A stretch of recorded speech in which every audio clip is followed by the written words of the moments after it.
1 হতে 49 পর্যন্ত ক্রমিক সংখ্যার গড় কত?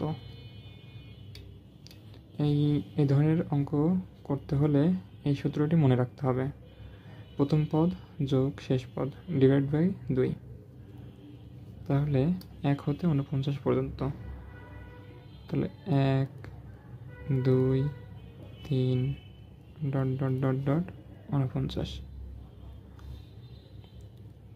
তাহলে কি বলছে? প্রথম পদ কত? 1 যোগ শেষ পদ হচ্ছে 49 ডিভাইড বাই 2, যোগ করলে কত হয়? 50 ডিভাইড বাই 2। 50কে 2 দ্বারা ভাগ করলে 25, সুতরাং অ্যান্সারটি হবে 25। এই ধরনের আরও কিছু অঙ্ক আছে যা পরবর্তী ভিডিওতে দিয়ে দিব।